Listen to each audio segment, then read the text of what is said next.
Take two. Been talking to myself for the last 2 minutes. Friday, July 17th at about 5:30 p.m. Just a little quick garden overview to show where everything's at. It's nice to have these to look back on in the dark months of October, November, December, January, February, March, give or take. Everything's looking really lovely. Hello, shy little fellows. We've sort of downsized on the amount of stuff we're growing this year. So we've got a ton of other household projects to focus on and stuff. Ooh, it's a little dark for the calla lilies, but you get the idea. So we're only growing 3 tomato plants. Chives are looking good. They're springing back. They were struggling a bit. Can't remember what this fellow is here in the middle, but hiya. One of 3, 4 different colei that we're growing this year. And these are lovely. It's cool, like just how many different siblings there are in this family that look so distinctly different from each other. Oh, excuse me, jeez. I thought this was an African daisy, but it's not. I can't remember what it is, but it's the flowers are about, I don't know, what is that, 3 inches across or so, and they're really gorgeous, especially at dusk. They've got that sort of coloration to them, so at dusk they just seem to glow. This is a succulent whose name I forget, but it's gone to flower, which is rad because, man, the bees love it. Come out here earlier in the morning and it is just, I mean, no joke, like 20, 30 bees just nomming. So this apparently is the African daisy, and this just started blooming, I think, day before yesterday, and blam, they open up so fast. And these are super cool because once these fellas have had their day, we just cut the whole thing back to pretty much, well, just a couple inches above the soil, and then in another month or so, blam again. So they're productive little sprites, and yeah, these are just gorgeous. Love them, love them. So here's a little similar looking coleus to this one, but not. Notice a wider spread of the red in that. Sorry, I won't do the speed nausea triggering zoom again. But yeah, here's another coleus. That one is about, well, it's like mid-thigh on me, so however tall that is. You know, I'm about 11 and a half feet tall, so it's pretty big. Here is a 2-year-old sapling of our Albizia julibrissin, the mimosa tree that we have that I just love. And for all the seed pods that thing drops every year, they hardly ever take. But this one's coming right along. And then here we go again. Silly brain. What are these begonias? Gotta say, I can't remember. But they're looking gorgeous, doing well. They're sharing an apartment with Basil, or Basil. And the basil is looking really nice. One of several dill plants that we've let go to seed because, again, the bees love it, and it's just so cool looking like that. The blueberry plants, there's 2. This is our big producer. We've had these in the ground for 5 or 6 years, and this is the first year that we've gotten like a real crop, like enough to eat some every day. And they've been coming ripe for over the last month, and I would estimate cumulatively we're probably up to about a quart of blueberries we've gotten off of it, which is awesome. All the beautiful African violets that just smell wonderful. What is with the lighting on this? Google, you're a big evil corporation, and I bought one of your refurbished Gen 7 Pixel phones, which usually looks great, but boy, they don't like heat. It's not even 80 degrees, and the thing overheats and goes crazy. Hey, look how filthy my nails are from being out in the garden. Oh well. So yeah, African violet's there, looking great. Here is one of the 2 Roma tomato plants. These are, as you know, a determinate, so they kind of flush. They get the tomatoes all in one flush, and then bye-bye, they're done. But these are about, let's see, 2.5 inches tall, and they should be edibly ripe, I would think, within a couple weeks. Fingers crossed. But yeah, these being determinate, you can't really prune them because they kind of freak out. They're like, what's going on? But this bad boy here is indeterminate. You know what? I'm going to switch sides so maybe we get better light. It's a Sweet 100, which are those tiny little cherry tomatoes that are just like amazing flavor bombs. And we've grown as many as 5 of these plants. Hence, you know, me running the tomato count on Instagram I've been doing for years and getting upwards of like 4,000 totals.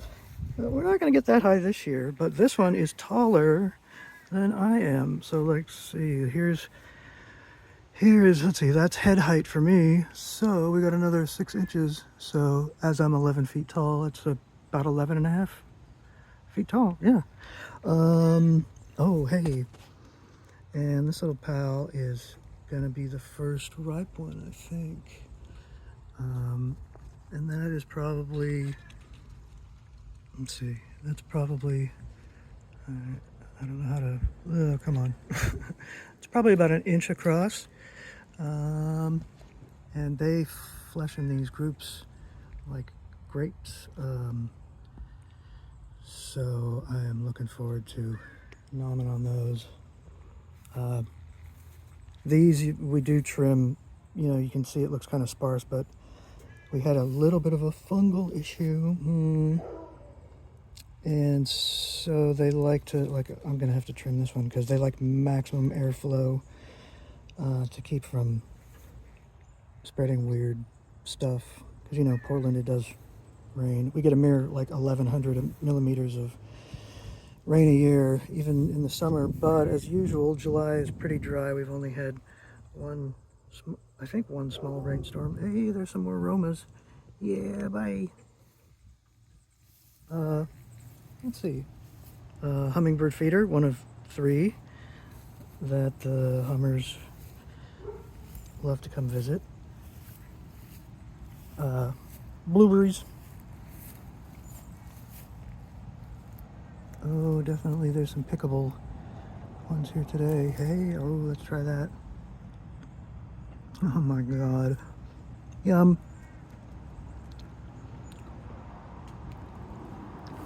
Wonder Spouse is out of town overnight, so I may just help myself to whatever today's pick is. I'll leave her some. Oh, glare out. All right, lights on. Let's change. There we go. Another gone to seed dill. What a cool design. You can see why the 50s industrial and interior designers were so taken with this kind of shape. Gladiolas just started coming up. They're facing towards the fence, which is kind of weird because, well, I mean, this is exactly south facing, but you'd think they'd kind of grow, I don't know, out that way some. But anyway, you do you, Glads. Wow, this phone, the light sensor just does not like. Okay, I can't block that. All right. Here is one of the volunteer sunflowers. Sorry, trying to block the sun with my hand. Not being terribly successful. But there's a glad nestled up and grown up alongside it, which is great. That, again, is about another 6 inches above my head now. And the lilies. Probably my favorite flower. These have been open for, I think the first one opened, this one here, opened about a week ago. So they've just about had their day, but these other fellas only opened in the last couple days. So these are going to be good for a few days. I'm going to trim that leaf so it gets a little more sun there. Wow, Pixel, what the heck? The light sensor is just banjaxed on this phone. More dill. Hey. Ain't nobody going to watch all 11 minutes of this. So here, good grief. Here, let's fiddle with the, hey. Here is beloved Albizia julibrisson, aka mimosa tree. I love this tree so much. Let's see if I can get a decent close-up. The flowers or florets or whatever they're called are these pink Dr. Seuss looking puffballs, and they smell wonderful early in the morning. It is like, you feel like the backyard is vibrating because there are so many bees up in the tree. It's pretty freaking sweet. I don't know without going horizontal if I can get the whole thing in the picture, but this tree is 26 years past the usual maximum lifespan of this type of albizia. This was planted in 1960, but it's still going. We lost, you can see how that big old branch goes that way over there. Well, there was another one that went that way over there, which fell on the house during an ice storm a couple of years ago. And that's why we no longer have a carport. But it's still going. It's looking pretty good. Love it. Oh, here's some larkspur volunteer that came through the fence. It's done blooming, but the seed pods are just about ready to harvest, which is awesome because it's these gorgeous blue and pink little flowers that are just gorgeous. So yeah, it will live again. That one was cool because it grew through the fence on both sides.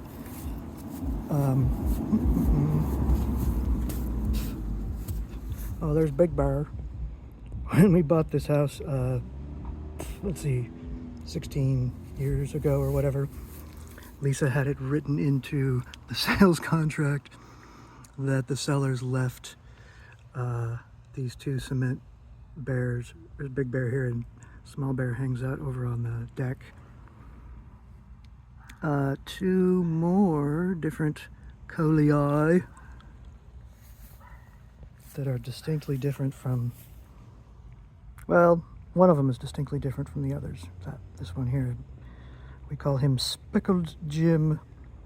Or anybody know where that name comes from? Seriously, I'll give you a thumbs up, high five, salute emoji combo if you can tell me where the name Speckled Jim comes from. More African violets and dill gone to seed. What a glorious color combination that is. I mean, for real, look at that. Yeah, you don't have to be on the spectrum to appreciate that, right? Another feeder. And the, oh good lord, the name, hydrangea. Hey, I remembered the hydrangea, doing really well this year. This was pruned, Lisa had pruned this, I mean, almost back to the ground this year. during winter. And so this thing, man, if it gets enough water, it's like, thank you, and it hulks out.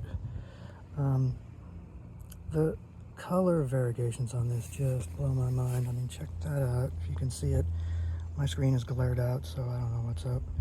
But that deep blue to the pinkish purple all in the same cluster is really cool. We do, and you can see way more blue over here, at least I hope you can see it. These are really sensitive to soil acidity. We have super acidic soil because it rains, 1,100 millimeters a year. So we add some garden lime, like about a half pound of it, which is it's totally healthy and organic for the soil and whatnot. But that helps intensify the pink colors. I love them when they get to this stage, when they've just started to open, and we get that whole spectrum of greens and purples. That is really lovely, lovely, lovely. Here's some kind of willow. I don't remember what kind. Arborist a few years ago told us it was like the exact wrong choice for our soil and stuff. But the house flippers that we got this house from, they put it there, and it's not exactly thriving, but it does have these awesome like snags up at the top that the crows love to sit in and survey their domains, so it's staying. We will do everything we can to encourage the crows to hang out because they're my buddies. I think that is pretty much it. I can't imagine that a single person has watched all 17 minutes of this, and I wouldn't blame you. But for real, drinks on me if you have, although I don't drink anymore. But we'll go for kombucha or something. Or, hell, you can drink straight shots of Everclear and Jaeger mixed if you want. Just, I will politely decline. We have the second flush of cornflowers over here. I love how those have sprung back. The first flush was, good grief. Okay, this is a 6-foot fence here, and they were as tall as the fence. That was pretty cool. We got some California poppies in there. Hello. And let's see what else. I can't remember what these little guys are. I think that's called like a fragrant wallflower or a stinky wallflower actually, or something. And there's some other, I was thinking these were another type of wallflower, but I don't know. What am I, horticulturist? These little dudes are some weed, but I love them. I think they're gorgeous. And this stuff, wow, what a crappy job of focusing this phone does. Here's where the coyotes come in crap. We haven't found coyote poop in here for a couple of weeks since we just put all this detritus there. Coyotes got a crap, so that's not the problem, but and I do realize that they were here first, but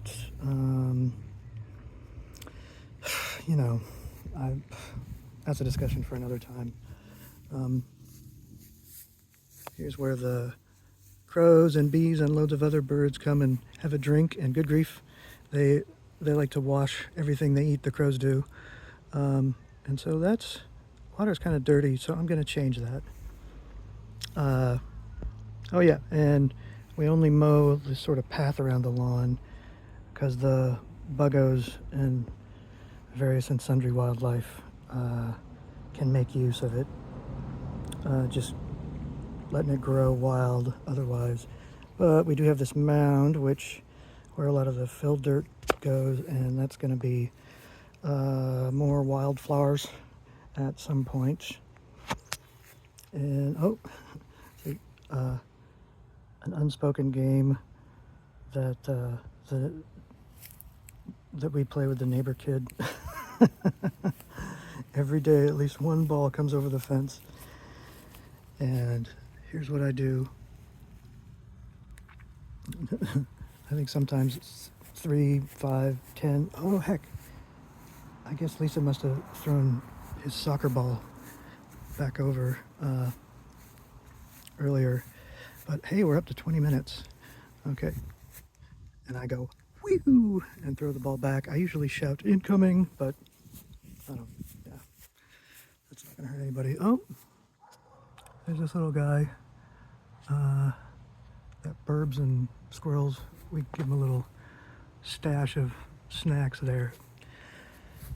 Here is New Trike, which I am still so excited about, but they sent to me with, I know this complaining is not healthy for the soul, but here we go. Let's see, what was missing? Rear fenders were missing, the chain was missing, the pedals were missing, the gear change derailleur was missing. Oh yeah, it's an electric bike, right? The battery, it came without a battery, and it came without the front brake disc. So what I thought was, gosh, man, what a great deal. Well, not such a good deal now, considering all the parts I've had to pay for. Came without any of the bolts for mounting the baskets, and the basket mounts are bent so it doesn't sit flush. But yeah, I'm probably going to cut that out because this is not a whine fest. So anyway, garden tour, June 17th. Oh my gosh, didn't even look at, wow, Glare City, USA. Yeah, lilies. Let's see. I'm not really dressed for being in public, so I'm not going to take you outside to show you the volunteer sunflowers, but for whatever portion of this 22 minutes and 18 seconds you've watched, thanks very much.